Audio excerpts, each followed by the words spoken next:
Welcome everybody to today's very special episode of the I Went Outside Today podcast. I'm one of your three hosts, Chris. I'm Cheryl.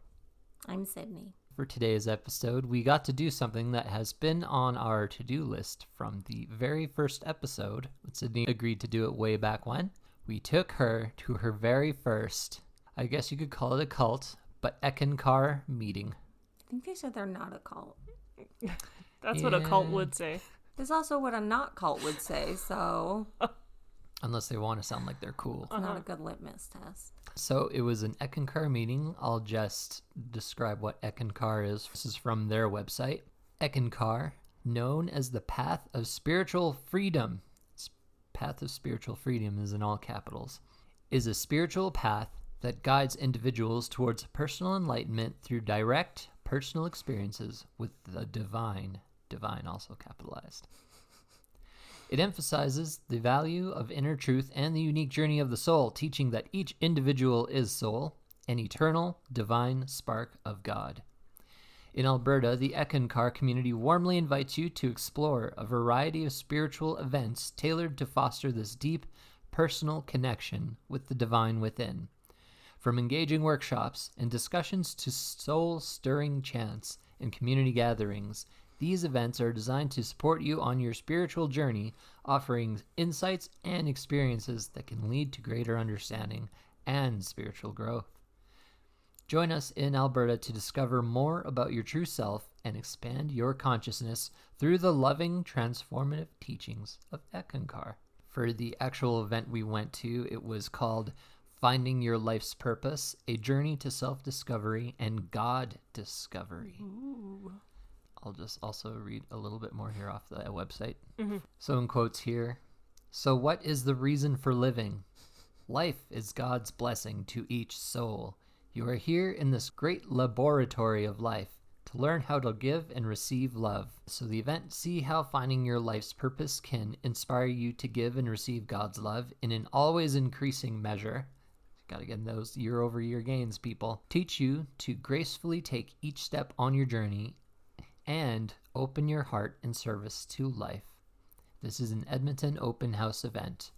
All are welcome, so come share your experiences or just listen as we explore together. How many people were at this event? So first of all, Chris was late after giving me a hard time for being late. Mm-hmm. And then I was on time and Chris was late. You see, when I'm late, it's 2 minutes late. And when you're late, We don't need to get into the details. I it's was there about first. 45 minutes late. I was there first. Also mention, I did not tell Sydney what we were doing for this episode. Which is rude. Congratulations, Chris. I'm giving you a clap. Yeah, so I was just sitting at a Circle K being like, what are we doing? While you were waiting at the Circle K for all of 2 minutes while I wasn't there, It was 7 minutes. 7 minutes. what did you think we were going to be doing? I didn't know, but I was annoyed because I was like, I Ubered here. And the bus would have got me there at 1:11, and you said it couldn't come at 1:11, so I Ubered there, and I was 2 minutes early, and then you were 7 minutes late. I had no idea what we were doing, but when we went into the... I assume you looked at Google Maps and tried to figure out what we were I going saw to the do in the fire neighborhood. station, and I was like, are we going to visit the firemen? But, Was that your hope? I mean, I would have preferred it. Oh, okay. So you would do fireman training for an episode. Oh, I wouldn't do training, but like I want to sit in the truck and beep the horn. I think they reserve that for children. Yes, they do. So anyway, I showed up. Sydney was very grumpy Yeah. because she was sitting outside the Circle K on her phone. Alone. By myself. Don't you like being alone, though? But not outside. Oh. You could have gone inside the Circle K. I did. I got a water. Oh, nice. I thought Chris was going to be in the Circle K, and then he wasn't. Mm-hmm. So, I showed up. I told Sydney, we got to go. Your first cult meeting is now. And do you remember what your initial thought of which cult we were going to cover was? I was trying to remember. I was like, surely not the staring people, because that man is in some trouble for being a little creep guy. And then I was like, didn't we say something about doing some chanting thing? So then, but I couldn't remember like what it was called.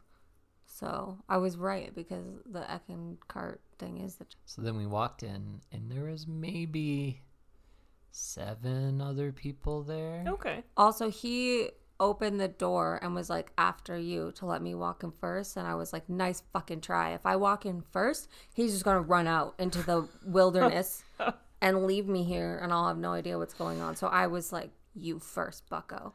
I made him go in. That would have been hilarious. So, getting too smart for your antics. So I made him go in first. Well done. So we went inside.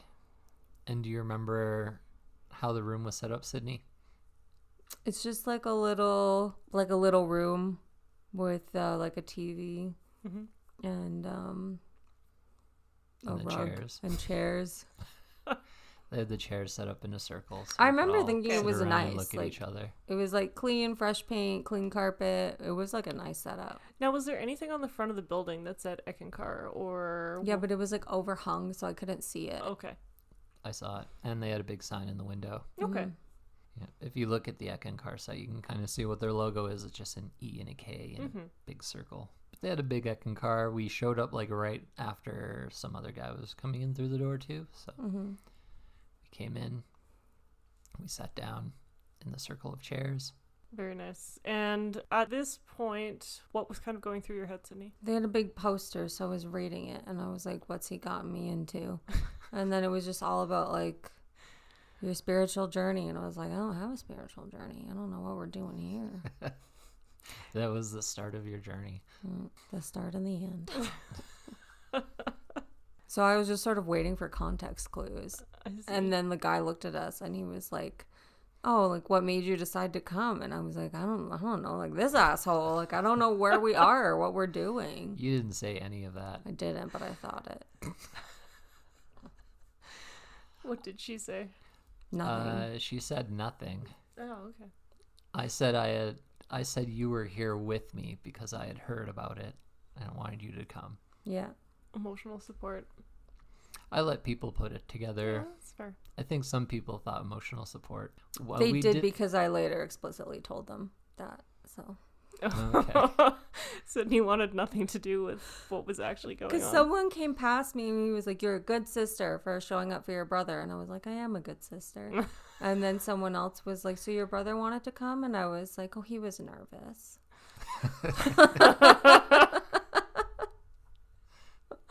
So I just leaned into it really hard. Projection. Yeah. I was delighted.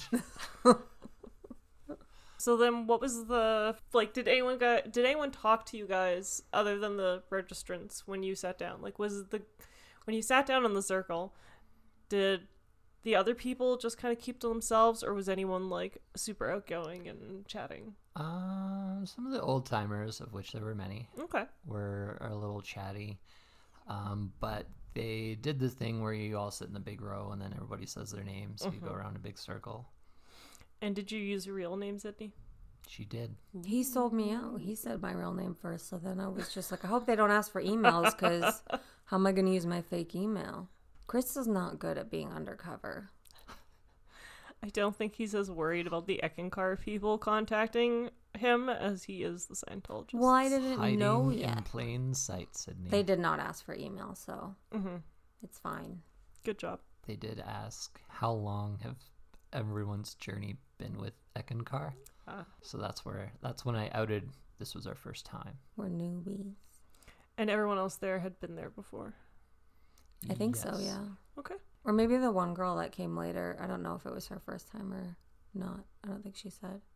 But like people kept coming late, so it would have been fine to show up late. But you would have been the latest person. Because people just like trickled in. And then every time a new person came in, we had to say our names in the circle again. I'm not a huge fan of saying my name in the circle. And you did it 3 times. I did it 3 times. Which is like a spell. Yeah.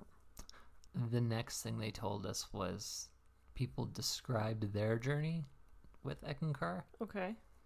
And Sydney mentioned the lady who showed up last. I did think it was interesting because when people first started talking about their journey, like they seemed to make a big deal about how dreams are to inform you on what you're supposed to do in your waking life. Right.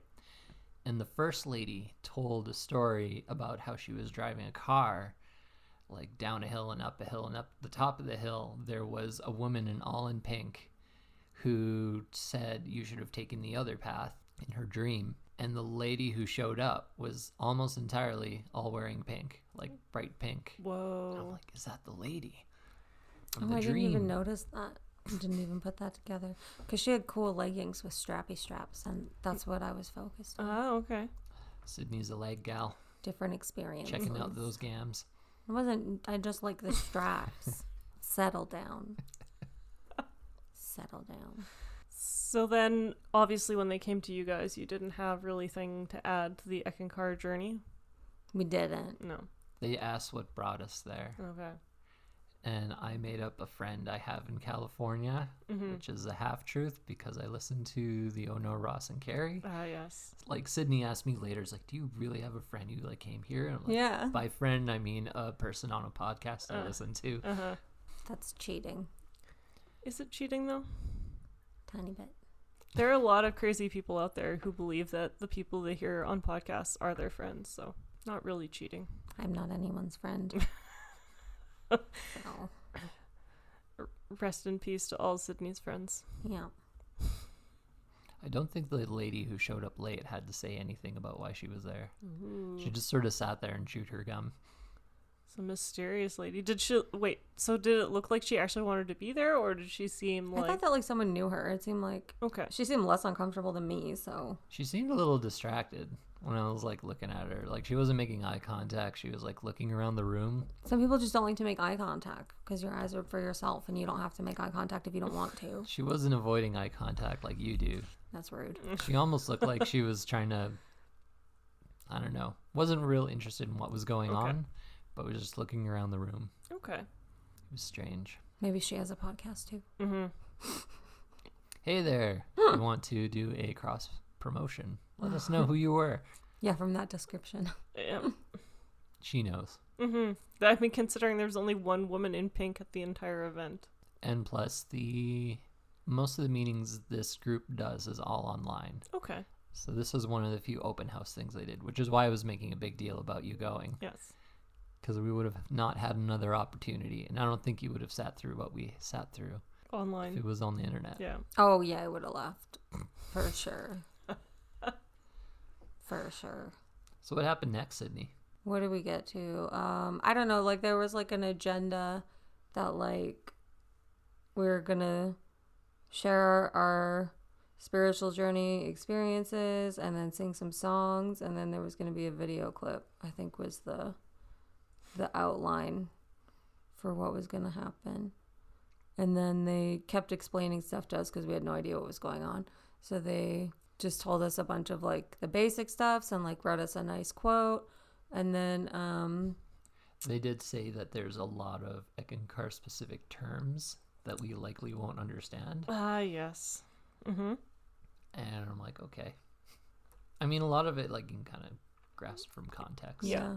And then we did the chanting. They don't even call it chanting. It's called singing hue.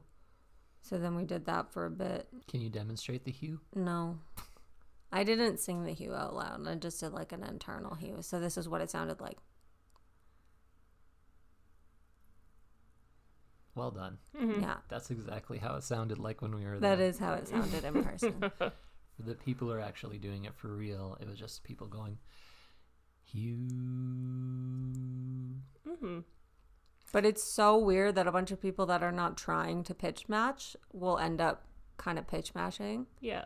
So I didn't mind that part. We did chanting at the sound bath thing I went to in season 2 and yelling, which was good. Mm-hmm. I did it for real because I'm not a coward like Sydney. I did it internally because I can do what I want to. So worry about yourself. I gotta say, it's quite an interesting sensation. Yeah, it causes like reverberations in like your chest and head, and I don't know how else to describe it, but Mm-hmm. Like, there's multiple senses the body has, and one of it is sort of like your mental map of where your extremities are. yeah. And that sort of goes away. You kind of like Ah. lose it when you're surrounded by people doing that. Yeah, fair enough. I suppose if you wanted to do it at home, you just sit real close to the microwave and then try and pitch match the hum of the electric motor. I don't know if you get the same boost from doing that. You'll need several microwaves. You might. Or convince your friends to do it. Mm-hmm. But yeah, the actual chanting part, like, pretty fun. Yeah. And they said, we're going to do it for as long as it feels right. So that ended up being, like, how long? And how long was it for a person who was just waiting that was for the part, day to end? No, that was the part I was the most fine with because I didn't have to talk or do anything. So, I don't know, like 5 minutes. Okay. Did it feel like an abnormally long space of time, or did it kind of just... I was trying so hard not to laugh. Yeah. Because I realized Sydney wasn't doing it, and I was just thinking about how much you avoid interacting with people to such a degree, and I just couldn't stop thinking about how funny it was. They said that I didn't have to if I didn't want to. They said you could do it internally. And I'm glad that everyone had their eyes closed while they were doing this too, because I was just like, yeah. Oh, I had my eyes open, but I didn't restrain a smile. The whole time, did you have your arms and legs crossed, Sydney? That's very rude. Just my arms. You were fidgeting in your lap for so much of it too, and I was just trying not to like laugh. I wasn't fidgeting. You were fidgeting. Well. And I had a hard time not bursting out laughing. I have the adhood. I don't know what to tell you. I'm not a sit-still guy. Mm-hmm. So the whole point of the chat is it's supposed to help you resonate with the power that flows all throughout the universe, your soul, and to God. So it's supposed to connect you with a higher power, I think. Yeah, so I've actually done that sort of chanting in some meditation/yoga classes that I've done. So okay. Yeah. Similar. Yeah, they did the same thing at the sound bath thing. Yep. And everyone just like, I like how it feels. Yep. But I don't necessarily need to do the chanting myself. Oh. I like to be chant adjacent. You like to be a spectator. Yeah. What are you afraid is going to happen if you chant? I just don't need to chant. Are you afraid everyone's going to stop and they're going to be like, not like that? Well, there is always that one person that's like the last one doing it. And I was like, oh shit, everyone else has stopped except for me. So I don't want to be that guy. But they said do it for as long as it feels right. And I did it for as long as it felt right. Which was none at all. Which is 0. I did it internally and I demonstrated that. So you knew who I was before you took me to this thing. So I know, and I almost lost complete composure like multiple times. It's just funny watching you be so uncomfortable in a room where everyone's being like so inviting and like opening and like everyone was extremely nice. And you were like complete opposite. You were just like, I do not want to be here. I want to be a fly on the wall. Yeah, just like I don't like to be perceived. Then why do you dress in all black? To hide. But it doesn't work in a room where a woman's dressed in all pink. It didn't work in this room at all. Can you explain what you're wearing? That's what I'm just wearing clothes. No, yesterday. This. You were wearing your exhausted shirt. Oh yeah. That got some. You didn't tell me where we were going. If I knew where we were going, I would have worn my barely functional shirt with a bear crying. How many people were wearing black in that room, Sydney? I don't own other clothes. I can't just go buy chanting clothes because you don't like what I wear. Sydney was the only one all in black. That's what I figured. I don't even know what chanting clothes would look like. She's technically currently the only one in black again. I have orange on this shirt. And another bear. Mm-hmm. This would have been a good shirt to wear. Mm-hmm. And also to let you know how inviting this group was. Sydney, can you explain the age ranges and backgrounds of everyone that was there? Older. Every single one old? Oh, yeah, there was the 2 little kids. Younger. And then there was Sydney, who didn't want to be perceived. Yeah, just didn't want to be perceived. They said all are welcome, so you get what you get and you don't get upset. So then after the Hugh chanting, where did you guys go from there? Songs. Singing? Yeah, songs. Group singing? Ooh, what kind of songs? Like popular songs, but with the words changed. Okay, yep. To be, and all I could think about was how like the Westro Baptist Church does that. Yep. And they took like Bad Romance and just made it awful about like hating gay people or something. These songs were not about hating gay people, so that was good. They took Greensleeves. Okay. Was one of them. And I sung along with it as best as I could because I could remember Greensleeves. I didn't know Greensleeves. And the second one was Danny Boy. Okay. Which I've never sung that song before, so I was just sort of like listening and trying. That's not an easy one to get a group of people to sing with various song abilities. I don't know. I could hear that. Yeah. Yeah.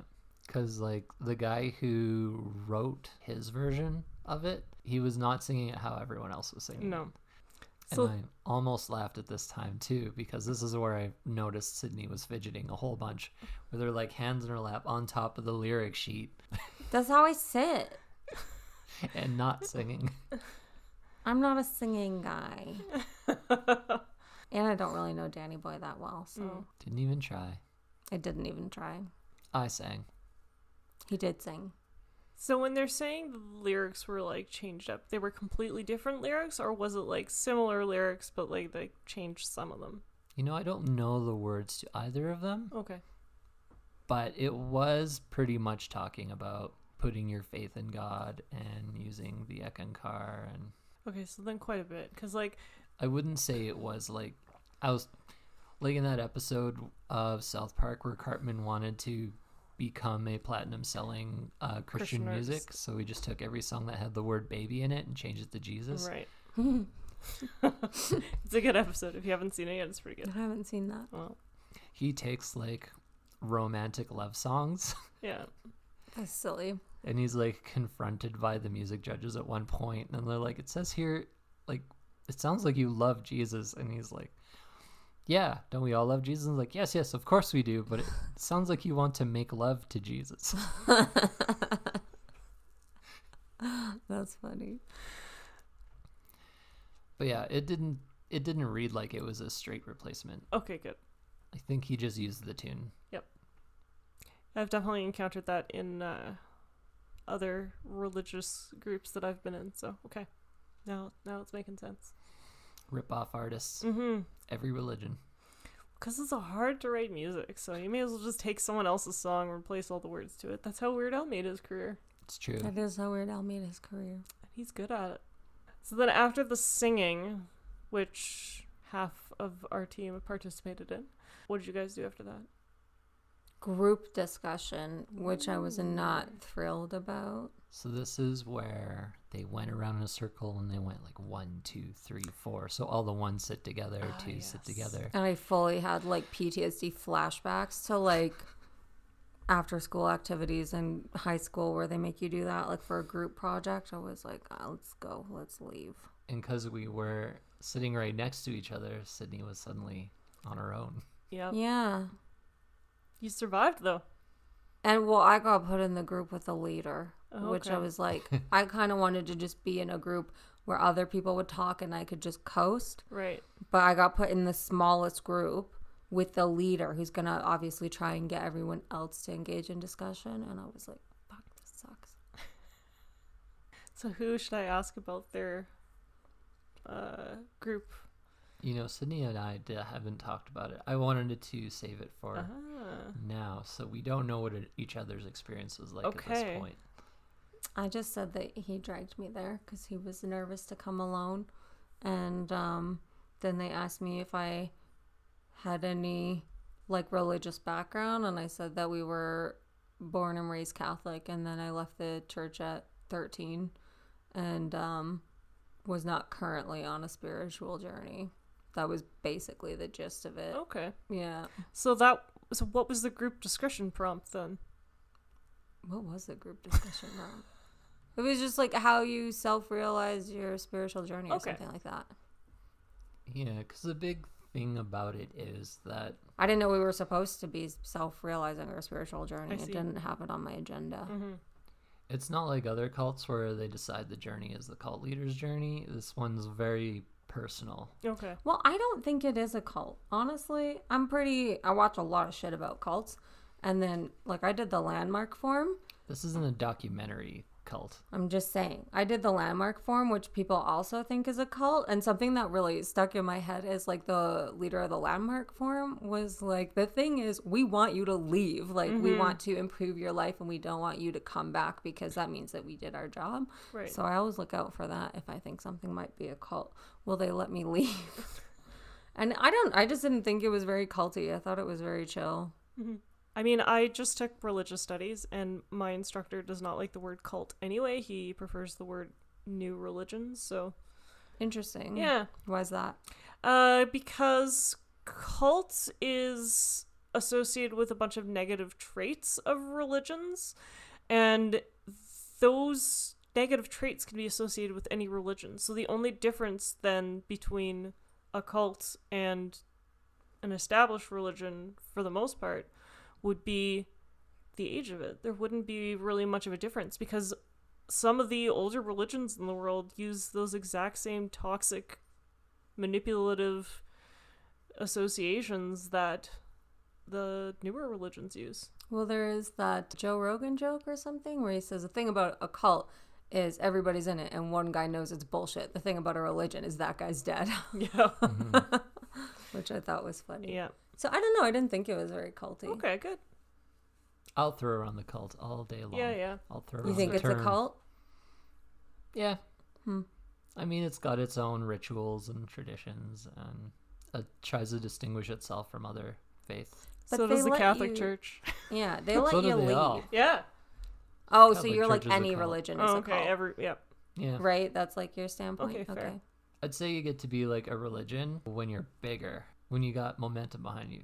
Like, you can be a musician or you can be a rock star. But both are, I mean, they're doing the same thing. They're both performers. Interesting.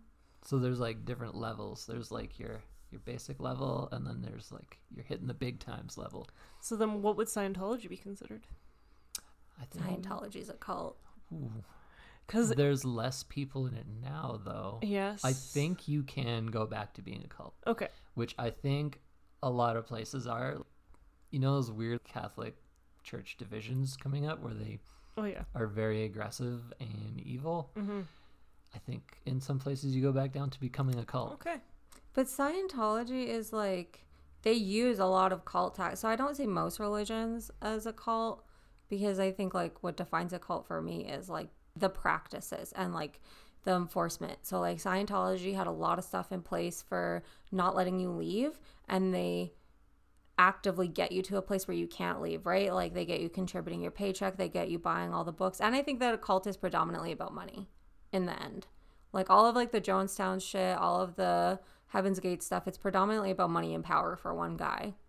So the Catholic Church, back to that, Is more of a cult than... yeah, because they require you to contribute something like 10% of your paycheck to the church every week. Tithe tithes. till it Yeah. hurts. I thought that was all Christians. Yeah, I mean, it is most Christian religions. Yeah. Yeah. I So don't know. I guess I just didn't see it as that culty because fair. they let us leave. And that is my And then never litmus came test back. for a cult. yeah, they didn't isolate you from your friends. Where and like family. Scientology would have Yeah. taken our emails, they would have called us, emailed us, all that kind of stuff. They would have tried to get us into it. They would have made us buy all the books. When we tried to advance, they would have said, oh, there's new books out, buy all the books again. Like I just see cults as more of like that machine. Fair. But yeah, that's off topic though. Yeah. So they talked to Sydney, and then Sydney was just like, I'm just here being a hero. Yeah, just being a good sister. Okay. Because Chris was nervous to go alone. Mm-hmm. So And they asked me why I was there. And And I said that, like, I brought up the story that my lie, that I have a friend in California. mm-hmm. And they're like, yeah, but what made you come? So I brought up the other thing I usually tell people when I'm at some place where I wouldn't normally be. Yep. Is that I read the book Yes Man once, and that the people who say yes to things and create the opportunity for good things to happen. Mm-hmm. Do they like that answer? I don't think they did. Oh, okay. nah. They didn't really seem to, like, you look in someone's eyes when you explain to it, and like Yeah. it was the same look I had in my eyes, I'm sure, when they were explaining why they were there, Yes. where they just don't understand. Yeah. But it's kind of like where I went from there, because I was like, how did you guys get into Eckankar? Yep. And you know, they say like people are more susceptible to cults or like changing their entire life or adopting like a new viewpoint in life because they've just had some extreme situation happen in their real life. Yep. That was very much everyone else in the group. Okay. Except for the one mom there with the kids because she was just raised in it. Oh, neat. One lady I talked to said she joined after a divorce. Okay. Another guy there was just, I don't know, it was one of those, like, I was in a bad time in my life and I was about to destroy a church, and then suddenly something knocked me on my back and I realized that there's greater forces out there. Whoa, about to destroy a church. That's crazy. Yeah. I didn't press him too much on it. I don't know. Yep, fair. You should have told him that we were doing a podcast on it. I want to hear the rest of that story. But he was ready to destroy the whole church and take it down. Wow. It was very much because the whole thing focuses on everyone's personal journey. It's very much an opportunity for people to talk about themselves on length, about their journey. And then they both tried to like talk up Eckankar to me afterwards. Wow. Pulls you aside into the dark, seedy corner. And... No one tried to talk me into it. One lady told me about another. She was like, I don't want to push you away from this if this is what works for you. But she told me about another like spiritual awareness center that only meets like once a month. And I was like, that's way more my speed. Like every week is a lot. Because they could tell you didn't want to be there. You had your arms crossed and you were probably... I'm allowed to have arms crossed. You weren't singing. You weren't joining in. I was doing it internally. Yeah, but they couldn't tell that. So all it looked like was you were unhappy being there. That sounds like a problem with them and their misconceived perceptions of people. I just felt like we were going to get in trouble for being undercover. Oh. I was very stressed out. Oh. Because we're there for a podcast. Like, it's a bit sneaky. It's okay. Yeah. I mean, we're not going to... I mean, at least I hope we're not going to throw them under the bus and portray them in a terrible, terrible light. They sound like nice people. Yeah, they're all like very nice, yeah. Which was also made things extra funny that Sydney was even more reluctant to talk to them. Yeah, so upset. Because when they were like, what are you doing here? I was like, don't say podcast. And then I was like, just shut up. Just fucking don't say anything. I get stressed out real bad. I need to mentally prepare for lies. Oh, okay. I wasn't ready. But they were very nice people. And there was fudge. So. Ooh. How much fudge did you have? I didn't have any fudge. Was there a shout out to the Unknown Ross and Carrie show again, but was there tea, coffee, and beverages? All of it, yeah. Yay. And then the leader guy even said, like, when do you guys have to take off? We'll make sure that you get the snacks before you leave. Aw. I was like, that's really nice. And then I didn't have any snacks. Chris, did you have snacks? No. He was talking to some guy. Okay. He made a friend. Yeah. You made a friend too. I did make a friend. That lady who told you might not like this, but this other place I go to. Yeah. Very cool. But yeah, I did have a few people like pulling me aside, like trying to explain things to me. Uh-huh. Like I think they saw I was interested in being there, but I don't think for the reasons why they were expecting. Or even like because they all had very personal reasons for being there. Right. That were more beyond curiosity. Okay. Like they came to the church at a time where like they needed support or an answer. Yeah. And I'm just there like, what's this all about? Yeah, fair. Tell me about yourselves. Mm-hmm. I did get pulled aside by many people. There's like one old lady and she's like trying to explain to me the terms and the concepts, and I'm like kind of like what Sydney said, like this kind of reminds me of like being back in Catholic school and the teacher trying to explain to me what the messages in the Bible mean with like a lot of eye contact and nodding. Yes. And like in my head I'm like none of this is hitting. No. She's like, we're soul, right? And I'm like, I don't know what you mean by that. And she's like, that we're not our bodies, we are a soul. And I'm like, that we're a soul that rides around in a body? And she's like, sort of. That we're reincarnated over and over again. So what we really are the soul, and the body's incidental. Ah, okay. It's like a vessel. That's interesting, because if anyone tried to say like, oh, we're X to me, I would have been like, yeah, everyone knows that. Like, he was so threatened about like not knowing stuff that I would just be like, yeah, knew it all along. Knew it the most. And they're also trying to explain how dreams are supposed to inform, because dreams are There's a whole lot going on here, but there's different levels of reality, and Okay. your soul exists on one. But when it's in your body, the physical plane is different than the plane that your soul, I guess, is native to. Okay. But your dreams are your soul trying to tell you things from a spiritual level onto the physical level. And that's why they're like not very cut and dry. Mm-hmm. So then they must do a lot of like dream interpretation or keeping dream journals or something like that to like interpret the dreams that they get, I would imagine. Yeah, one of the other guys I talked to said like that's what he does, because sometimes you'll get a message in one dream, but sometimes you'll get a message in a series of dreams. Okay. And if you keep a dream journal, you can see like a through line through all of your dreams about what the message may be. I should have asked. One time when I was quitting smoking, I wore nicotine patches to bed, and I had horrifying nightmares about like the whole background was static, and then a monster made of static cigarettes tried to murder me. So That was your soul asking for more cigarettes. I like woke up in a cold sweat. It was like, and I still remember it. It was like one of those dreams that like fucking stays with you. I was like, ugh, don't wear nicotine patches to bed, or do, because then you won't wake up with cravings, but you will not sleep ever again. Did you share any of your dreams, Chris? They didn't want to hear them. They kind of just would talk about their dreams immediately after, as per example. That's because I learned on a podcast, the This American Life podcast, that dream chat is boring and no one wants to hear about your dreams. So you just keep that shit to yourself.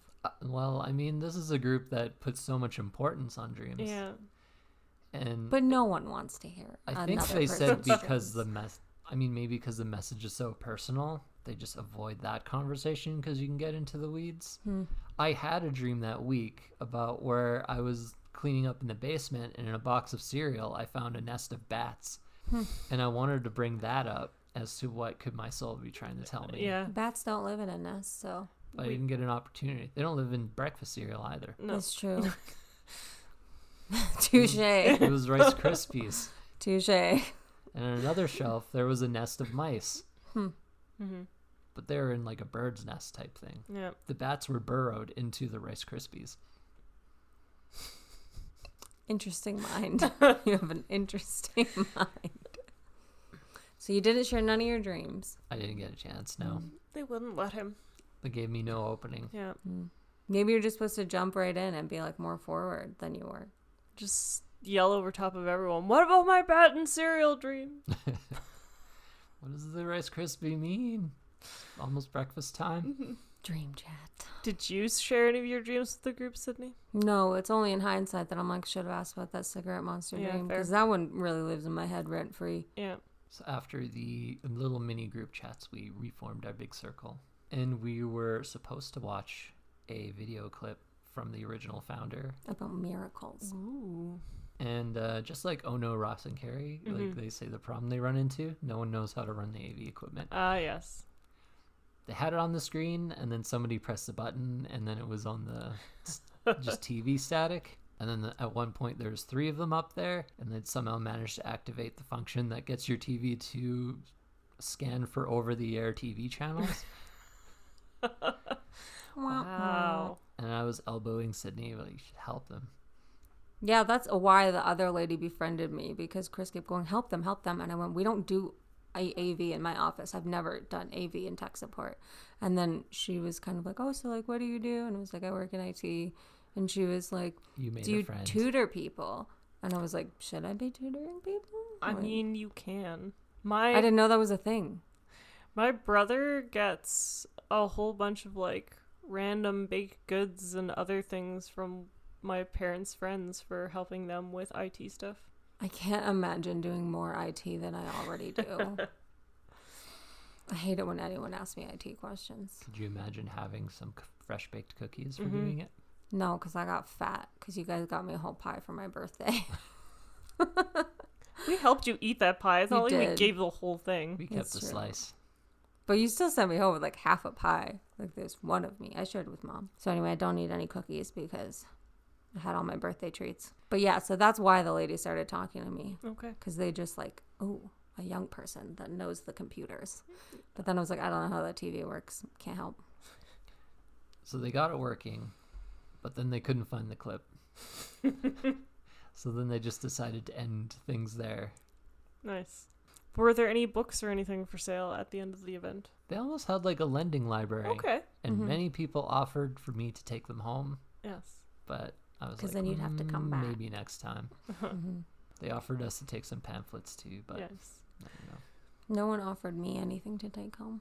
Were any of their pamphlets like the ones we keep finding at the grocery store near our house? Kind of around the same size. Okay. But not the same content, obviously. Didn't get to look at the content. Fair. So how long were you there for? Was it? Like 2 hours. Okay. Hour and a half. Yep. Because it was supposed to last till 3, but I think we got out of there a little bit after 2:30. Yeah, because we had to get the bus. And then we spent 1,000 years on the bus. That's why I brought a book. I had audiobooks, but I thought it would be rude, so I just sat in silence. And then someone got on the bus and they were playing music just fully out of their phone. Yeah, that happens. And it was music that I like, so I wasn't super annoyed, but also I was like, I would never do that. Yeah. You should have got his number. And also he was playing... He likes the same music you do. He's playing the Panic at the Disco song, like where he's playing 21 Guns by Green Day. Yeah. And then he's playing the I Write Sins Not Tragedies by Panic at the Disco. Yep. So it was like, Brendan Urie is about to just say horror on this bus in front of all of these people. And he didn't even care. We were on White Ave. Yeah. Shocking. You could get off the bus and hear someone yell out "whore." That's true. Where do you guys stand on blaring music out of your phone? I don't even like talking on the phone in the bus, so... I would never. Only when I'm doing yard work. Oh, yeah, like if I'm... But not on a bus. No, not on a bus. Not in a shared space. Not on a hike. Yeah. Not in... Yeah. Oh, I've done it on a hike, especially if I know there's bears in the area. Oh. I did it on that one hike because I had anxiety and I thought you were leading me to my death. So I played the Hamilton soundtrack. When you work at a summer camp where there's bears in the area, you teach a lot of the kids to sing songs while they're hiking to scare away all the bears. So.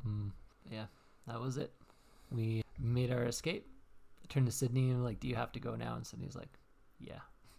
Well, I said in 10 minutes. It was the mingling time. That Sydney did probably not want to engage in. But I didn't want to like duck out immediately because they were so nice. So I was like, oh yeah, in 10 minutes. And then I was just like looking up the bus times. So you didn't chat with anyone, you just stared at your phone. Chatted with that lady that asked me if I did IT tutoring. That lady just kept asking Sydney questions. Yeah. She was the driving force of the conversation, not Sydney. Fair. Which is always the case, so... Would you guys recommend other people go to these events? If you're interested in it. I think if you really need answers to life's big questions, like immediately, this could be a good outlet because it's not like they're there to tell you what it is. Right. It's more so everyone has their own personal journey and it's up to you to listen to what your soul is saying. So I could see that being better than your regular old cult that just tells you you don't have a name anymore and put on this potato sack. That's right. Shave your head. Well, I was going to say, like, they didn't ask us for any money or any personal information, so it's not the worst thing you could do. And I don't think it's harmful, and I think the chanting was fun. And you think the chanting was fun. I didn't chant. It was nice to be, I said I like to be chant adjacent. Adjacent to the chants. Sydney would rather be the cult leader. Yes. Chant for me. You don't want to be in my cult, though. It would be exploitative. I would take all of your money and buy jewels. And just have a jewel room. You heard it here first, folks. Don't join Sydney's cult. Unless you want to contribute to the jewel room. Yeah. I did like the hue. Yeah. Something different when you're in a whole group of people and you're all making like the same noise. There's a George Carlin album where he's like, everybody put your thumb in your mouth and make a popping noise. And everyone goes like, and it sounds like a whole bunch of like ping pong balls dropping everywhere. And he's like, isn't that awesome when a whole lot of people do that at once? It's a little bit like that. Yeah, fair. Well, I like that. So thank you for joining us on today's episode. This is the third last episode. 2 more after this. Yeah. So for those of you who still want to listen to Chris and I for now, you can start following our new podcast. We've started the Probably Cursed podcast. It can be found on the same platforms that you listen to our current podcast. Doing dumb curses. Probably Doing dumb curses. Yeah. And Sydney may or may not join us on one of our future episodes. Maybe. Cheryl and I have already been throwing around like episode topics we think would be perfect for you to sit through and react. I don't want to get haunted though, so. Haunted by what? Probably curse things. Have you even listened to our podcast? I have not. I don't even listen to this podcast, so don't take it personally. I kind of gotten over my head with audiobooks from the library, so I just haven't had time. You also don't even look at our social media. I do if it comes up in my feed. To be like, social media is like dream chat. You just want to put your noise in the world, not look at other people's noise. I see. Well, then don't look at our Instagram page. Why? What did you do? Do we have Instagram? Yes. Okay. For about 4 years now. Well, that brings us to the end of the episode. This is your host, Cheryl, signing off. This is Chris. I'm Sydney. I did the thing. Bye. Bye. Bye.